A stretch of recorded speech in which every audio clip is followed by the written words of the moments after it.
Anong mensahe ang kailangang marinig ng mga Scorpio sa period na to? Pwedeng nangyayari na itong magiging reading o mangyayari pa lang. Kung hindi man para sa inyo itong magiging reading natin, edi baka para sa someone na malapit sa inyo o sa someone na kakilala nyo mismo. Baka may lumabas na gender mamaya. Gawin nyo na lang energy, masculine at feminine energy. Pwede rin naman na wag nyo nang pansinin ang gender. Hindi ko masasabi kung anong magiging reading, kung positive ba o negative. Depende sa kung anong mapipick up ang energy. Walang masama kung papanorin ang sun, moon at rising sign, kasi baka man sa mga yan ay mag-resonate na sa sitwasyon nyo. So ito yung first spread natin. May second pa. Basahin ko muna to. Cloudy judgment, illusions, unbalanced, distorted, peace, balance, harmony, friendship, boundaries, no, drawing the line, enough, conflict, clashing differences, incompatibility, abandoned, left out, walked away, cold, chasing, pursuit, toxicity, resilience.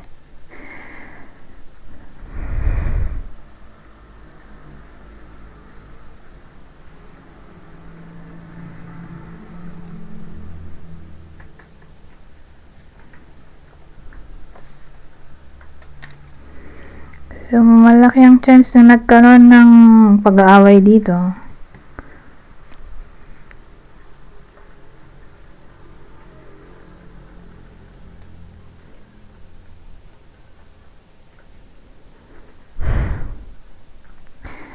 So, iniisip ko kung iisang tao lang ba itong mga to or magkasama sila.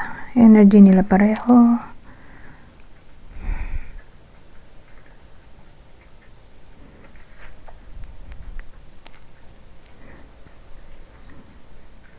Kasi may someone na nag-abandon,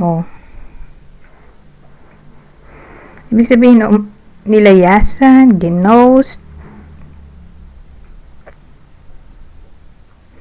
o hindi na nagparamdam. Pwede rin nakipag-break.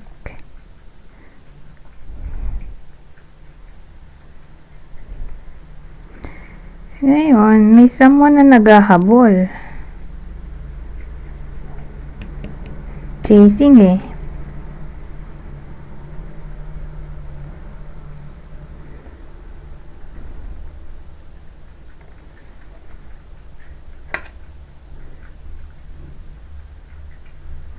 Kaya lang,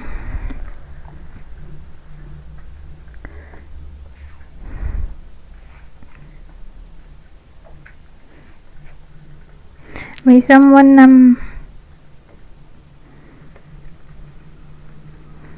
may trust issues. Dito may boundaries kasi.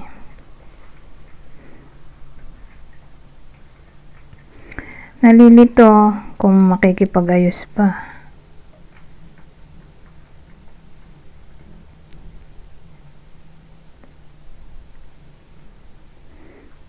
Ano nangyayari dito? Alamin natin tong part na to. Bakit nagkaroon ng conflict, clashing, differences, compatibility? Ano yung pinagmula nun?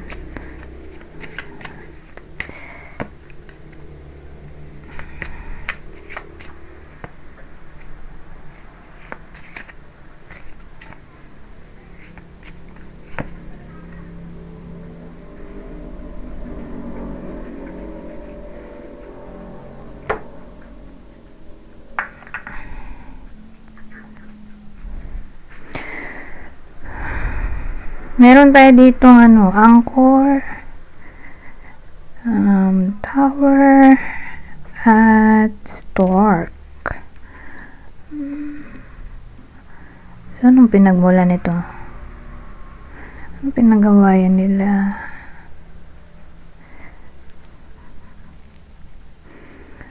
So, may babaeng energy tayo dito.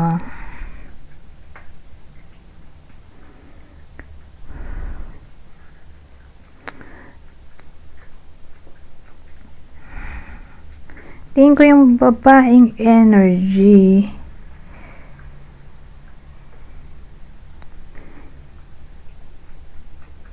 iniiwasan niya yung lalaking energy. So, pwedeng yung masculine energy ay lalaki mismo or babae kung extrovert. Ayun, pwede rin namang feminine energy ay babae mismo na tao or lalaki kung introvert. So, kayo na lumugar kung ano energy niya. Basta dito, yung feminine energy.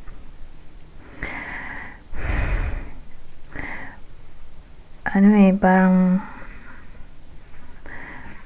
masyado siyang career-oriented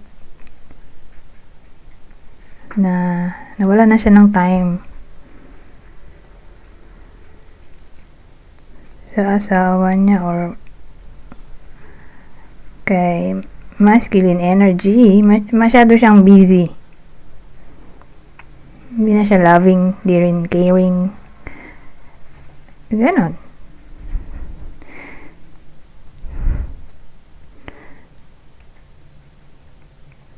Na parang di niya na naasikaso yung pagiging girlfriend o nanay, asawa. Kaya siya in-abandon dito.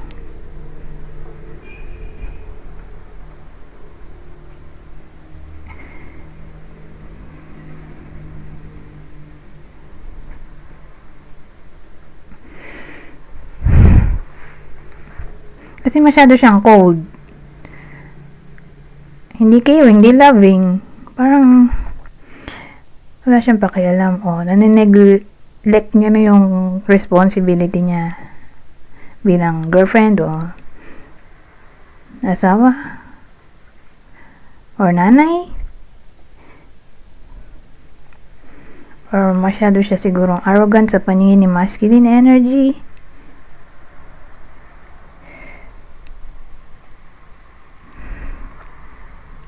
Just because mas mataas yung sweldo niya or position, pwede rin gano'n.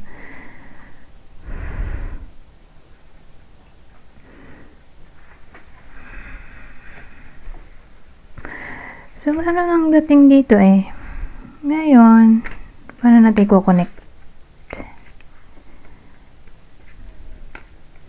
Sino ngayon dito yung naghahabol?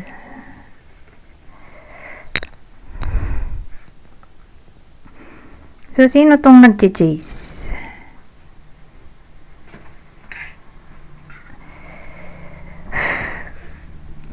Kaya lang, malilito pa tayo kung lalagyan ko pa ulit ng maraming cards. Dito na tayo sa direct to the point. Yes or no. Sino tong nag-chase? Si masculine energy ba? O si feminine? Para may tayo, direction. So, si masculine energy ba itong nag-chase? Yes or no? Oh.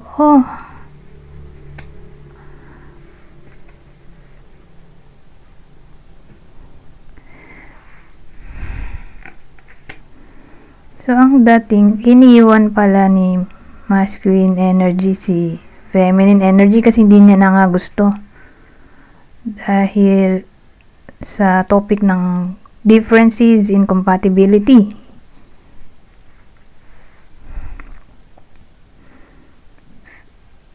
Kasi nga, sa pananaw ni masculine energy, hindi caring, hindi loving, feeling niya ini-ignore siya or nine-neglect niya yung pangangailangan niya.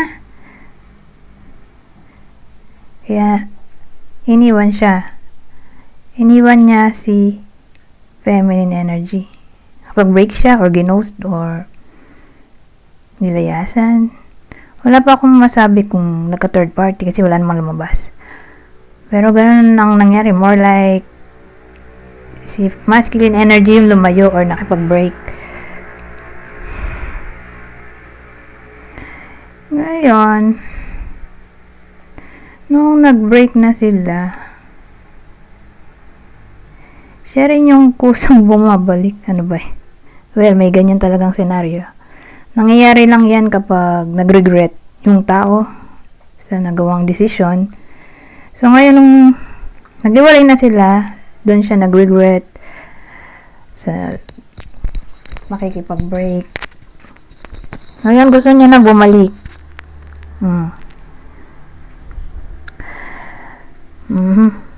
Nung bumabalik na si masculine energy, whether nangyayari na to o mangyayari pa lang, may boundaries na dito si feminine energy. May wall na siya.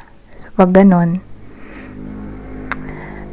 mahirap na siyang pakisamahan or hindi na siya madaling mag-trust. Kasi nga may wall na eh. So, may trust issues na siya.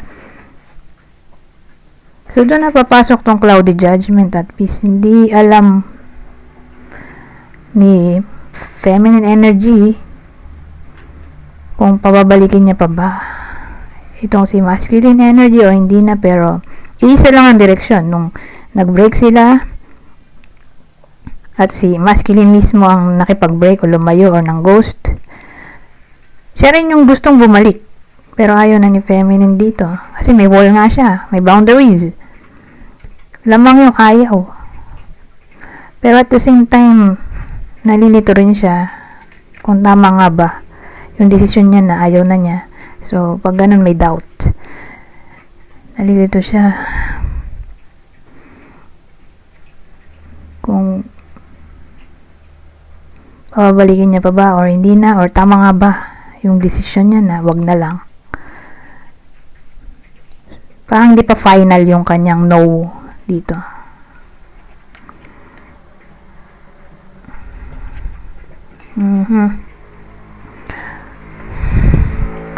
Anyways, maglagay tayo ng ibang detalye.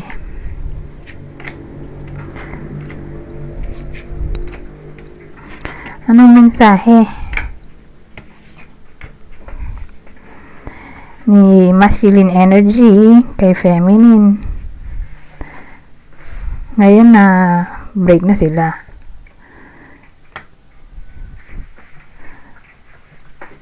Teka, ano kayang dekang gagamitin ko?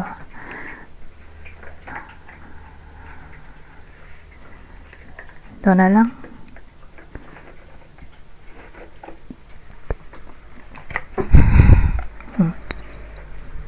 Ang mensahe ni masculine energy ngayon na hindi na sila nag-uusap ni feminine energy. Please forgive me, I know I messed up.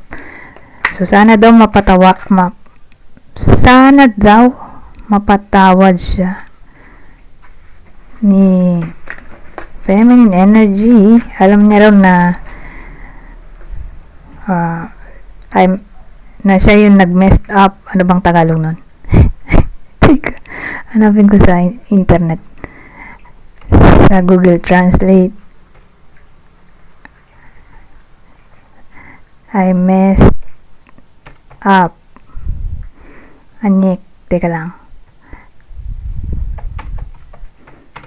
Alam kong nagkagulo ako. Ano ba yan? Translation. Ako na lang mag-translate. Alam kong nagulo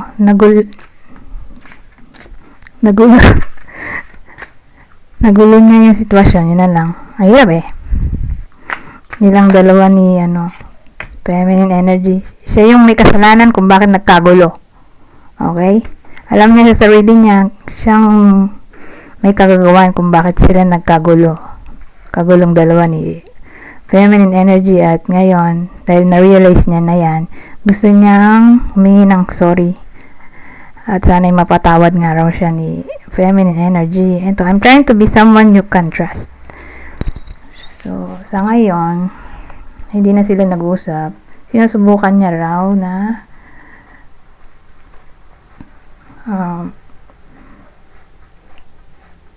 ibalik ang trust ni feminine energy sa kanya. Kasi nga may trust issues na si feminine energy dahil nga kapag breaks si masculine energy sa kanya. Na yun, sa panahon ngayon na hindi na sila nag-uusap, nusubukan niyang i-win back yung trust ni feminine energy. I'm so in love with you. You are so perfect to me. So, in love daw si masculine energy kay feminine energy at biniview niya si feminine energy as perfect para sa kanya.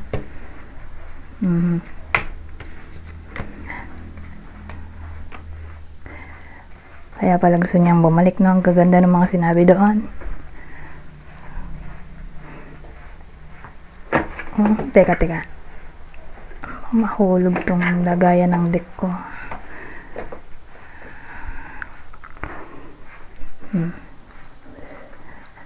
Dito naman tayo sa future outcome.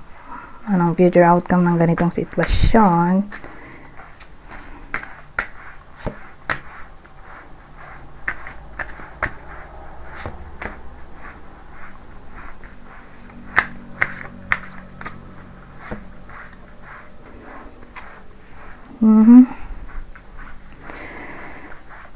Hermit, strength, Four of Swords. Medyo maingay nga lang, iniimod ng aso ko yung yung unan niya.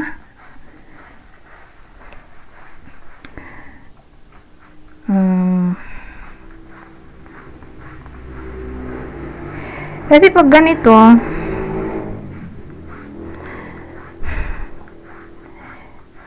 wala siyang lakas ng loob. Pero dito nagkaroon. Kaya lang ending, nawala. Teka lang. Kaya lang Four of Swords din naman to. Pwede ring healing. Diba? Recuperation. O disconnection. Marami kasing meaning tong Four of Swords. Dagdagan natin. Healing the Tower. Reconciliation na to. Kasi ito ay unexpected. Unexpected healing or sudden. So, transformation. So, inisip ko nga kung disconnection ba to. Hindi More like may pagbabago. Yun na yun, healing. Malaki ang chance ng reconciliation. Ang tanong, kailan naman, di ba?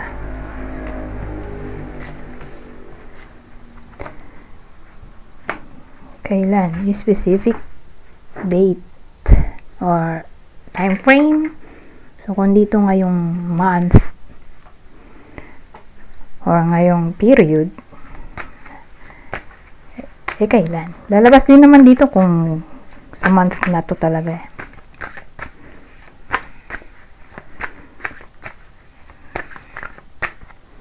So, kailan ang possible time frames? Stop rushing things. Huwag na magmadali. O magpadalos-dalos. In the nearest future. Di probably ngayong month na nga to. Nearest future Ngayong period din. Tingnan natin iba pang detalye. Around May. So, kung ditong ngayong month ay around May. May next year na. So, yan ang possible time frame natin kung kailan itong possible reconciliation. Pero dito, wag daw magmadali o magpadalos-dalos, baka pumalpak pa, di ba? So, pag ganito ang term, ibig sabihin, pag-isipan maigi ang mga kinikilos o gagawing aksyon, or else, baka nga pumalpak or lalong mapatagal lang reconciliation. So, beware sa topic na to. Pero kung mapatagal man, ito na siguro yung pinakamatagal na paghintay. May next year.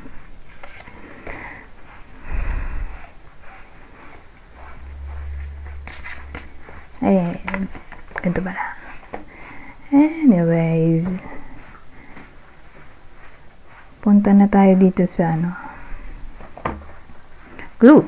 Mukhang wala na tayong time para sa mga ibang deck or other information scenario kasi 20 minutes na to. Meron pa tayong isa pang clue. Tingnan natin kung maisisingit ko pa, pero more like hindi ko na siguro masisingit. Ayun, yung general advice, yun na lang isisingit ko. Pero itong deck na to, hindi na to sasama. Saka to. Kulang na ako sa time. Hindi kasi ako pwede magtagal. Ito ang possible partner ng Scorpio sa reading na to. Siyempre, yung Scorpio ang bida natin. So, possible partner ng Scorpio, kasi siya ang bida, ay Libra, Aquarius, o Libra ulit. Ngayon, kung hindi man para sa inyo itong reading, edi baka para sa someone na malapit sa inyo, kakilala o idol, ito ang possible zodiac sa inyo. Virgo, Capricorn, o Virgo ulit.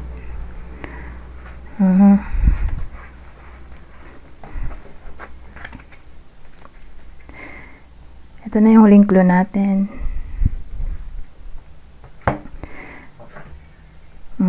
Same instruction. Kung hindi man tumama sa inyo yung clue natin dito, edi baka tumama sa person nyo, kakilala o idol. Ito ang possible clue. Okay? Kunin nyo lang yung clue na sa tingin nyo ay fit sa sitwasyon nyo o sa kakilala nyo. Mature. Pag ganito, mature. Mga 40 na yan. 40 pataas. So, may someone na nasa 40 pataas ang edad. Green eyes. So, kung dito literal na green eyes, baka foreigner to. Or kung di foreigner, di contact lens yan. May someone na mahilig mag-contact lens na green.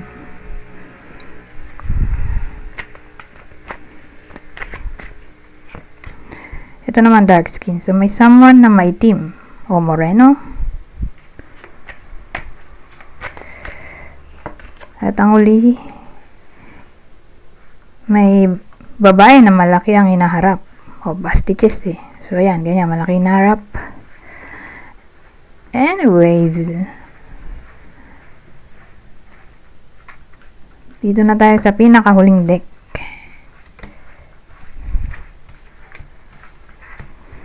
Yung advice na sinasabi ko. Advice deck. Babasahin ko na lang tong part na to kasi madali lang naman tong intindihin kasi basic English lang. General advice na ito sa period na to.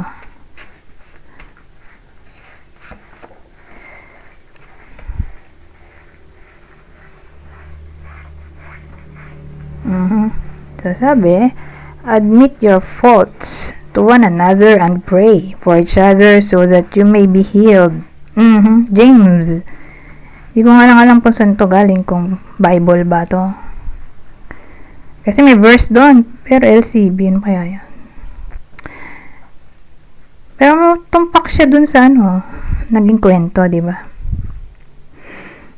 Pwede rin. Yung kaninang reading, yung pinaka-reading talaga, kasi isa lang palang kwento natin, di na ako naglagay ng ibang deck. So, swak na swak siya. Goodbye for now.